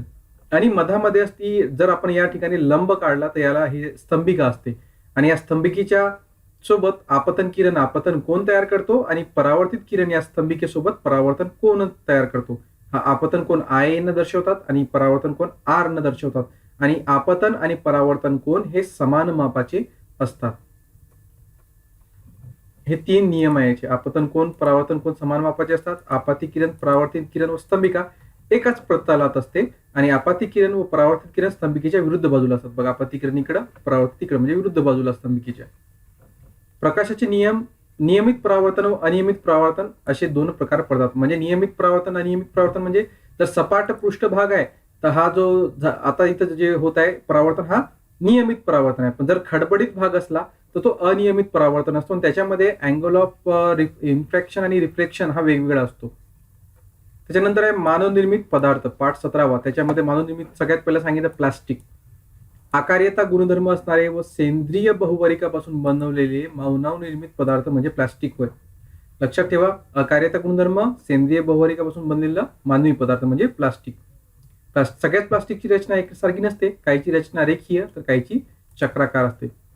प्लास्टिकचे प्रकार आणि उपयोग पाहूया. प्लास्टिकचे 2 मुख्य प्रकार आहे. एक आहे थर्मोप्लास्टिक आणि दुसरा आहे थर्मोसेटिंग प्लास्टिक. तर थर्मोप्लास्टिक मध्ये कोण येते? Polyvinyl chloride. हे कशासाठी वापरतात? बाटल्या, रेनकोट, पाईप, हँडबॅग, बूट, विद्युत वाहक तारांची आवरणे, फर्निचर, दोरखंड, खेळणी इत्यादीसाठी पॉलीविनाइल क्लोराईड हा प्लास्टिक वापरला जातो. त्याच्यानंतर पॉलिस्टायरीन. रेफ्रिजरेटर सारख्या विद्युत उपकरणामध्ये उष्मारोधक भाग, यंत्राचे गिअर, खेळणी, वस्तूंचे संरक्षक आवरणे, उदाहरणार्थ सीडी डीव्हीडीचं पॅकेट. त्याच्यानंतर पॉलिइथिलीन.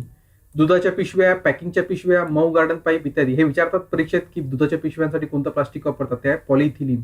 त्याच्यानंतर पॉलिप्रोपिलीन. हा लाऊडस्पीकर व वाहनांचे भाग, दोरखंड, चटया, प्रयोगशाळेतील उपकरणे यासाठी हा प्लास्टिक वापरतात. त्याच्यानंतर थर्मोसेटिंग. याच्यामध्ये बॅकेलाइट, रेडिओ, टीव्ही, टेलिफोन यांचे कॅबिनेट, इलेक्ट्रिक स्विच, खेळणी, गृहोपयोगी वस्तू, कुकरवरचे हँडल इत्यादी आवरण या बॅकेलाइट पासून बनवतात. मेलेमाइन. कपबशिया, प्लेट यांसारख्या गृहोपयोगी वस्तू, विमानांच्या इंजिनांचा काही भाग, विद्युतरोधक व ध्वनिरोधक आवरणे इत्यादी. पॉलियुरेथेन. सर्फबोर्ड, छोट्या बोटी, फर्निचर, वाहनांच्या सीट्स इत्यादी. पॉलिइस्टर. तंतुकाच बनवण्यासाठी वापर, लेझर प्रिंटरचे टोनर्स, कापड उद्योग इत्यादी मध्ये याचा वापर होतो. त्याच्यानंतर बघा मित्रांनो, भिंग जे असतात, काच. तुम्ही आता पाहिलं असेल की गॉगल्स जे आहे, जे चष्मे स्पेक्टेकल्स जे आहेत त्याचे काच आता प्लास्टिकचे येत आहेत. ते भिंग आहे ना प्लास्टिकचा आहे, त्याच्यासाठी त्याच्यासोबत दात जे असतात कृत्रिम दात त्याच्यासाठी सुद्धा प्लास्टिकचा वापर होतो. तो कोणता प्लास्टिक असतो? पॉलीअॅक्रेलिक. हे नाव लक्षात ठेवा, पॉलीअॅक्रेलिक प्लास्टिकचा त्याच्यात वापर होतो. आता हा थर्माकॉल या वर्षीच्या आपल्या जी परीक्षा आहे कंबाईन एक्झाम त्याच्या संयुक्त परीक्षेसाठी फार आवश्यक. का? कारण की आताच बघा चेन्नईमध्ये जी दुर्घटना घडली, जे विशाखापट्टणम इथे जो विषारी वायू बाहेर केमिकलचा रिसाव झाला होता, तो याच्याशी रिलेटेड आहे. त्याच्यामुळे याच्यावर प्रश्न हमखास माझ्या मते तरी परीक्षेला येणारच. कसा काय बघा तुम्हाला सांगतो. थर्मोकोल म्हणजे पॉलिस्टायरीन या संश्लिष्ट पदार्थाचे एक रूप होय. आणि पॉलिस्टायरीन जे विषारी वायू तिथं विशाखापट्टणम मध्ये जो लिकेज झाला तो स्टायरीन हाच वायू होता, ज्याच्यापासून थर्माकोल तयार केलं जाते. तुम्हाला प्रश्न येऊ शकतो की स्टायरीन कशासाठी उपयोग होतो? तो थर्माकोलसाठी उपयोग होतो. 100 डिग्री सेल्सिअस पेक्षा अधिक तापमानावर ते द्रव अवस्थेत जाते आणि थंड केल्यावर स्थायू अवस्थेत रूपांतरित होते. बघा मित्रांनो, राज्यसेवेमध्ये करंट अफेअर्सचा तुम्ही म्हणाल करंट अफेअर्सचा टॉपिक आहे, पण करंट विज्ञानमध्ये सुद्धा करंट अफेअर्सची सुद्धा रिलेटेड हा याच्यावर भर दिला जाऊ शकते. थर्मोकॉलच्या अतिवापराचे पर्यावरण व मानवावर होणारे दुष्परिणाम. स्टायरीनमध्ये कर्कजन्य रोग घटक असल्यामुळे थर्मोकॉलच्या सतत सानिध्यात असणाऱ्या व्यक्तींना रक्ताचा ल्युकेमिया व लिम्फोमा या प्रकारचा कर्करोग होण्याची शक्यता असते. तुम्ही पाहिलं असेल जसंच या विशाखापट्टणममध्ये दुर्घटना घडली, याच्यामध्ये मित्रांनो युनोचा स्टेटमेंट आलं, डब्ल्यूओच्या स्टेटमेंट आलं की फार मोठी दुर्घटना आहे. हालाकी याच्यामध्ये तुम्ही पाहिलं असेल की 11 ते 12 लोकांचा जीव गेला, परंतु एवढ्या जागतिक पातळीवर याची दखल का घेण्यात आली? कारण की जरी याचा दुष्परिणाम तिथं कमी लोकांचा जीव गेला, परंतु मित्रांनो याचा लांब म्हणजे जास्त दिवसानंतर याचा दुष्परिणाम आपल्याला नजर येऊ शकते. तिथं आसपासची जितकी गावं आहेत त्या गावांमध्ये आता लोकांना कॅन्सरची होण्याची शक्यता फार जास्त आहे. कारण की जे लोक या स्टायरीन गॅसच्या संपर्कात येतात त्यांना ल्युकेमिया आणि लिम्फोमा हे आजार होतात. तिथं ताबडतोब ज्या लोकांना सिम्पटम्स दिसले ते तर हॉस्पिटलमध्ये ऍडमिट झाले. परंतु जर आपण भविष्याचा विचार केला तर या येथील जवळपास जे काही गाव आहे त्यांच्या भविष्यावर आता प्रश्नार्थक चिन्ह आहे की त्या लोकांना सुद्धा आता ल्युकेमिया आणि लिम्फोमा सारखे रोग होऊ शकतात. त्याच्यानंतर थर्मोकॉल जे आहे जैव अविघटनशील आहे, म्हणजे नैसर्गिक पद्धतीनं थर्मोकॉलचं विघटन होण्यास खूप मोठा काळ बरेच वर्ष लागतात. परंतु लोक काय करतात, मग याला जाळतात. ते तर अजून पर्यावरणासाठी धोकादायक का? कारण ते जाळल्यानंतर विषारी वायू पर्यावरणात मिक्स होतो.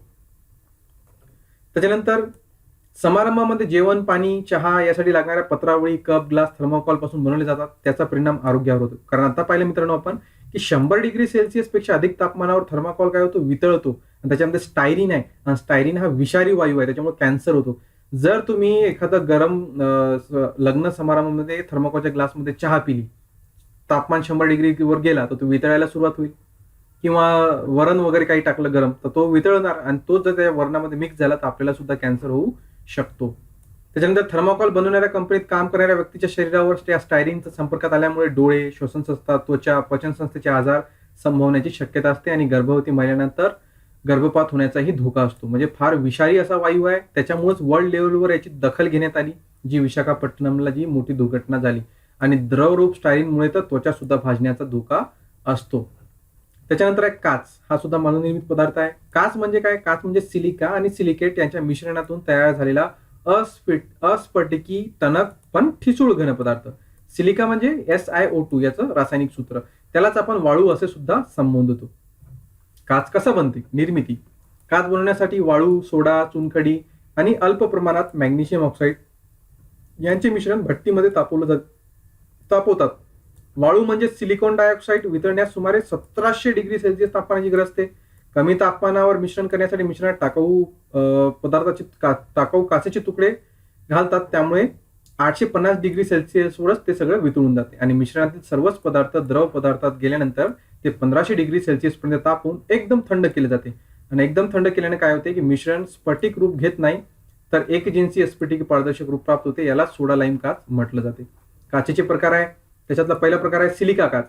सिलिका काचेपासून तयार झालेल्या वस्तू उष्णतेमुळे अत्यल्प प्रसरण पावतात. आम्लारी त्याच्यावर काही परिणाम होत नाही, म्हणून प्रयोगशाळेतलं जे काच आहे ना तो सिलिका काच वापरला जातो. त्याच्यानंतर आहे बोरोसिलिकेट काच. वाळू, सोडा, बोरिक ऑक्साईड, अल्युमिनियम ऑक्साईड यांचे मिश्रण वितळून बोरोसिलिकेट काच तयार केले जाते. औषधांवर या काचेचा परिणाम होत नाही, म्हणून औषध निर्मिती उद्योगात औषधे ठेवण्यासाठी बोरोसिलिकेट काचेचा वापर केला जाते. आणि मित्रांनो, आताच्या तुम्ही पाहिलं असेल औषधांच्या बोटल्या ज्या बॉटल्स आहे त्या प्लास्टिकच्या वापरल्या जात आहे. परंतु जे तज्ज्ञ आहे, डॉक्टर्स आहे किंवा वैज्ञानिक लोक आहे, यांनी याच्यावर आक्षेप आहे की प्लास्टिकच्या बाटल्या वापरल्या नाही पाहिजे, कारण की ते औषधांचा त्याच्यावर दुष्परिणाम होऊ शकतो. काचेच्याच बाटल्यांचा वापर केला पाहिजे. परंतु ज्या मेडिकल लॉबी आहे, ज्या औषध बनवणाऱ्या कंपन्या आहे, त्यांना काय होते की काचेचा वापर त्याचं नुकसान जास्त होते, ते फुटतात. त्याच्यामुळे ते काही कोणाचं ऐकत नाही आणि प्लास्टिकच्याच बॉटल्या सर्रास ते वापर करतात, परंतु ते आपल्यासाठी फार धोकादायक आहे. त्याच्यानंतर अल्कली सिलिकेट काच. वाळू आणि सोडा यांचे मिश्रण तापून अल्कली सिलिकेट काच तयार केले जाते. अल्कली सिलिकेट काच हा पाण्यात विद्राव्य असल्याने त्याला जलकाच किंवा वॉटर ग्लास सुद्धा म्हणतात. हा प्रश्न परीक्षेत आलेला आहे की जलकाच किंवा वॉटर ग्लास कोणाला म्हटलं जाते? अल्कली सिलिकेट काचाला जलकाच किंवा वॉटर ग्लास म्हणतात, कारण तो पाण्यात विद्राव्य आहे. शिसेयुक्त काच म्हणजे वाळू, सोडा, चुनखडी आणि लेड ऑक्साईडचे मिश्रण वितळून शिसेयुक्त काच तयार केले जाते, आणि चकचकीत असल्यामुळे या काचेचा उपयोग विजेचे दिवे, ट्यूबलाईट बनवण्यासाठी केला जातो. आपल्याला हे तर माहित असते की ट्यूबलाईटमध्ये गॅस कोणता आहे, पण ट्यूबलाईटचा काच कशापासून बनतो? तो शिसेयुक्त काच असतो.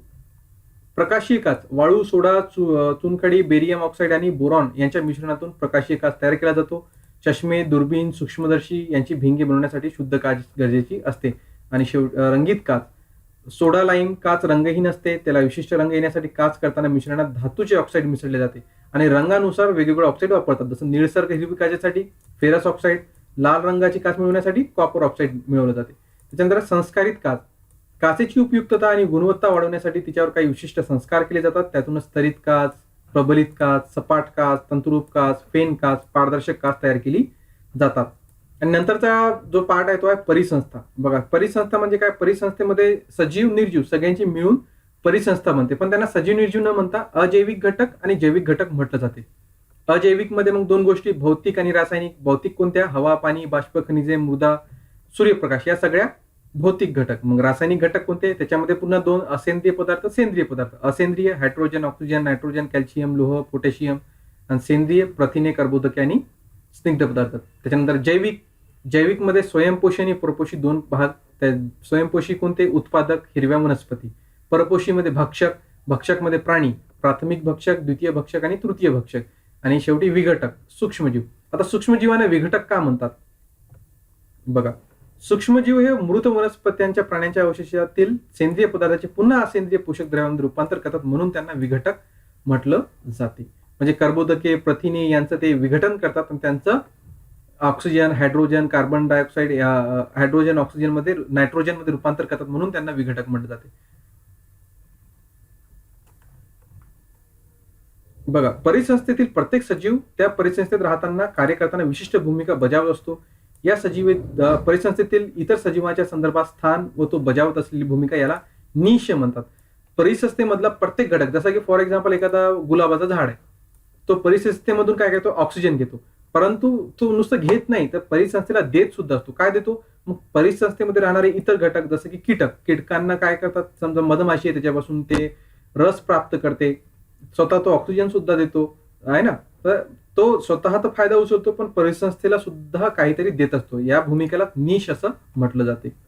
1930 साली पर्यावरणाच्या भौतिक आणि जीवशास्त्रीय घटकांच्या परस्पर संबंधाचा विचार एका शब्दात कसा करता येईल, असा प्रश्न रॉय क्लॅफॉर्म या शास्त्रज्ञाला विचारण्यात आला होता. या प्रश्नावर त्याचे उत्तर होते इकोसिस्टीम. म्हणजे परिसंस्था नाव कोण दिलं? रॉय क्लॅफॉर्म यांनी दिलेला आहे. हा शब्द पुढे एजी ट्रान्सले या क्लॅफॉर्मच्या सहकार्याने 1935 साली सर्वप्रथम प्रचारात आणला आणि इकोसिस्टीमला जैविक समुदाय, बायोटिक कम्युनिटी असे सुद्धा म्हटलं जाते. मोठ्या परिसंस्थांना बायोम्स म्हणतात. म्हणजे परिसंस्था बघा, जसं की आता भूपरिसंस्था म्हटलं, जमिनीवर भरपूर मोठमोठ्या वेगवेगळ्या प्रकारच्या परिसंस्था आढळून तुम्हाला येतात, आहे ना. म्हणून त्याला मोठी परिसंस्था, याला बायोम्स म्हणतात. या बायोम्स मध्ये अनेक छोट्या परिसंस्थांचा समावेश असतो. पृथ्वी ही एक विस्तीर्ण परिसंस्था आहे. पृथ्वीवर दोन मुख्य प्रकारच्या बायोम्स होतात, एक भूपरिसंस्था व जलीय परिसंस्था. मग भूपरिसंस्था पाहूया आपण पहिले. ज्या परिसंस्था फक्त भूभागावर म्हणजे जमिनीवर असतात किंवा अस्तित्वात येतात त्यांना भूपरिसंस्था म्हणतात. उदाहरणार्थ गवताळ प्रदेशातील परिसंस्था, सदाहरित जंगलातील परिसंस्था, उष्ण वाळवंटातील परिसंस्था, बर्फाळ प्रदेशातील, तैगा प्रदेशातील आणि विषुववृत्तीय वर्षावनांच्या परिसंस्था. याच्यामध्ये बघा, आता या परिसंस्थांमध्ये पाहत असताना त्याच्यामध्ये काही महत्वाची माहिती दिलेली होती. दुधवा हे जंगल 1.5 शतकांपूर्वी एकशिंगी गेड्यांचे मोठे वसतिस्थान होते, पण अनिर्बंध शिकारीमुळे 20व्या शतकात हा प्राणी तिथून नामशेष झाला आणि 1 एप्रिल 1984 रोजी या गेंड्याचे इथे पुनर्वसन करण्यात आले. भारतात सुमारे 520 अभयारण्य व राष्ट्रीय उद्यानांमध्ये अनेक प्रकारच्या परिसंस्थांचे रक्षण होते. पांढरा बिबट्या या अत्यंत दुर्मिळ प्राण्यांचे रक्षण करणारे सर्वात मोठे अभयारण्य the great Himalayan national park हे आहे. पांढरा बिबट्या सापडतो तिथं. काझीरंगा राष्ट्रीय उद्यान आसाम येथे हत्ती, गवा, रानडुक्कर, रानम्हैस, हरिण, वाघ, बिबटे यांसह अनेक प्राण्यांचे जतन करण्यात आले आहे. जगात सापडणाऱ्या भारतीय एकशिंगी गेड्यांपैकी 2/3 गेंडे येथे आढळतात. कुठं? काझीरंगामध्ये. भरतपूर येथील अभयारण्य हे पाणपक्ष्यांसाठी जगप्रसिद्ध आहे. रणथंबोरचे अभयारण्य पट्टेदार वाघासाठी प्रसिद्ध आहे. गुजरातमधील गीरचे जंगल म्हणजे दिमाकदार अशा आशियाई सिंहाचे जगातील एकमेव आश्रयस्थान आहे. त्याच्यानंतर जलीय परिसंस्था. पृथ्वीवर 71% भाग पाण्याने व्यापला आहे, तर 29% जमिनीचा आहे. त्यामुळे जलीय परिसंस्थेचा अभ्यास अत्यंत महत्वाचा ठरतो. नैसर्गिक परिसंस्थेत जल परिसंस्था अभिक्षेत्रीय दृष्टीने जास्त व्यापक आहे, कारण फार मोठी आहे. जल परिसंस्थेमध्ये खालील प्रकारचे महत्वाचे मानले जातात: गोड्या पाण्यातील परिसंस्था, खाऱ्या पाण्यातील परिसंस्था आणि खाडी परिसंस्था. इथं हा पाठ संपवतो आणि शेवटचा पाठ चालू होतो ताऱ्यांची जीवन यात्रा. आपल्या आकाशगंगेत सुमारे 10⁻11 तारे आहेत, म्हणजे 10ला 11 शून्य लावावे लागतील. हा जो आहे ना याचा अर्थ 10⁻11, 10⁻11 तारे आहे. आकाशगंगेचा आकार मध्यभागी फुगीर तबकडीसारखा असून तिचा व्यास किती आहे? 10⁻18 किलोमीटर इतका व्यास आपल्या आकाशगंगेचा आहे. सूर्यमाला तिच्या केंद्रापासून सुमारे 2.7 गुणिले 10⁻17 किलोमीटर अंतरावर स्थित आहे. आकडेवारी लक्षात ठेवा मित्रांनो. तबकडीला लंब असलेल्या व तिच्या केंद्रातून जाणाऱ्या अक्षावर आकाशगंगा परिवलन करत असून एका परिवलनासाठी तिला 2 गुणिले 10⁸ वर्षे लागतात. रात्री आकाशात सुमारे 4000 तारे आपण डोळ्यांनी पाहू शकतो. त्याच्यानंतर सूर्य सुद्धा एक तारा आहे. सूर्याच्या वस्तुमानाचा 72% भाग हायड्रोजन तर 26% भाग हेलियमचा आहे. उरलेले 2% वस्तुमान हेलियम पेक्षा अधिक अनुक्रमांक असलेल्या मूलद्रव्यांच्या अणूंच्या रूपात आहे. आता सूर्याचे गुणधर्म. सूर्याचा वस्तुमान 2 गुणिले 10⁻30 किलोग्राम, त्रिज्या 6,95,700 किलोमीटरची त्रिज्या आहे. पृष्ठभागावरील तापमान 5800 केल्विन, केंद्रातील तापमान 1.15 गुणिले 10⁻7 केल्विन आणि सूर्याचं वय आहे 4.5 अब्ज वर्ष. सूर्याचे वस्तुमान पृथ्वीच्या वस्तुमानापेक्षा 3.3 लक्ष पट आहे व त्याची त्रिज्या पृथ्वीच्या त्रिज्येच्या 100 पट आहे. तर ताऱ्यांचे वस्तुमान सूर्याच्या वस्तुमानाच्या 1/10 म्हणजे M10 पासून ते 100 पट म्हणजे 100 M पर्यंत असू शकते व त्याची त्रिज्या सूर्याच्या त्रिज्येहून 1/10 पासून 100 पट पर्यंत असू शकते. इतर ताऱ्यांचे वस्तुमान मोजताना ते सूर्याच्या सापेक्ष मोजले जाते, म्हणजे सूर्याचे वस्तुमान हे एकक घेतले जाते, यास एमसन असे संबोधतात. म्हणजे इतर ताऱ्याचं वस्तुमान मोजायचं आहे तर सूर्याचा समजा 1 पट आहे तर ताऱ्यात त्याचा दुप्पट असेल तर त्याला 2 एमसन, आणि यासाठी एमसन हे संज्ञा वापरली जाते, कॅपिटल एम आणि त्याच्या बाजूला स्मॉल SUN सन लिहिलं असते. एक प्रकाश वर्ष म्हणजे काय? एक प्रकाश वर्ष म्हणजे एका वर्षात प्रकाशानं पार केलेलं अंतर. प्रकाशाचा वेग 3 लाख किलोमीटर प्रति सेकंद असल्याने एक प्रकाश वर्ष हे अंतर 9.5 गुणिले 10⁻12 किलोमीटर इतके असते. आणि प्रकाशाला चंद्रापासून पृथ्वीवर येण्यास 1 सेकंद लागतो. सूर्यापासून येण्यास 8 मिनिटे लागतात. तर सूर्यापासून सर्वात जवळ असलेल्या अल्फा सेंटॉरिस या ताऱ्यापासून आपल्यापर्यंत येण्यास 4.2 वर्षे लागतात. ते होती शेवटचा पाठ. तर याद्वारे आपलं 8व्या वर्गाचं सगळं पुस्तक संपलंय मित्रांनो. पुढच्या व्हिडिओमध्ये आपण 9व्या वर्गाचं पुस्तक पाहणार आहोत. तुम्हाला या PDF पाहिजे असतील तर खाली सूचना वाचून घ्या, तुम्हाला मी अवेलेबल करून देईन सगळ्या PDF ग्रुपमध्ये. तर आजच्या व्हिडिओसाठी इतकंच मित्रांनो. व्हिडिओ आवडला असेल तर लाईक करा, चॅनलवर नवीन असाल सबस्क्राईब करा, बेल आयकॉनला क्लिक करा आणि आपल्या मित्रांपर्यंत सुद्धा शेअर करा. आजच्या व्हिडिओसाठी इतकंच. धन्यवाद.